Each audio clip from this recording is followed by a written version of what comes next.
I created this new app without coding, and this is a more sophisticated app, not similar to all the Vibe-coded app I have created. It is an AI workout trainer agent. The idea is that you can take a picture of your gym or your available equipment, and then the AI agent will create custom, ultra-personalized routines based on your information like weight, height, and goals. This is a really complex app that involves things like authentication, databases, and AI models. So this is what I did. Step 1. What is your app idea? Before starting to create the app, you need to know exactly what you want. Write a really detailed explanation of the features that your app will include and how every piece connects with the others. It's really important to specify how the mechanism of the app will work. Save this into a document. This will be really helpful later. Implementing new features or changing the logic in later stages can cause long delays and errors in product development. Step 2. How to design an app. When trying to create a beautiful design for either an app or a web page in a short period of time, there are only two options: using a Figma template, which involves knowing a little bit about using the tool, or my personal favorite, Google Stitch. You can just input the description of the app you want, and it will create a beautiful design with all the screens required for the app.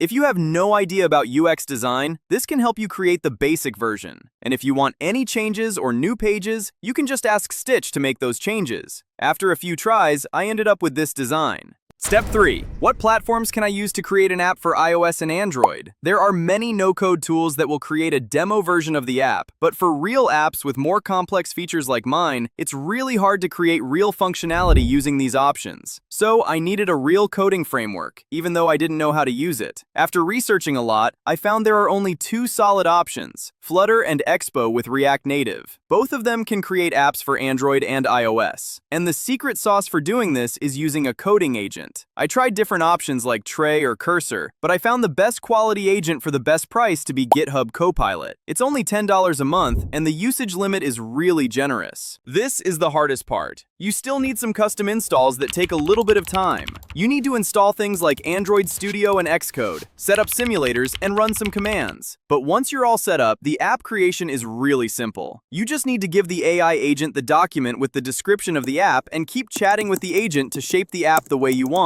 Tips for AI-assisted coding. These are some tips I use when creating a new app using a coding agent. I usually start by giving the AI agent the detailed, general description of the app to create a basic version of the app. Then I go page by page, inputting the design and the things I want to change about that page, adding more specifications and missing functionalities that the initial build kept simple. Don't forget, this is a patience game. You need to give really specific instructions, and after several iterations, you can have a complete app. I know this is not a super detailed explanation of how to create an app, but I just wanted to share the selection of tools and the general steps I wish someone had told me when I started creating my app. I hope this can help someone better choose the tools they will use for their next project. And if you want to know the results of the tools I use to market this app, please hit the follow button.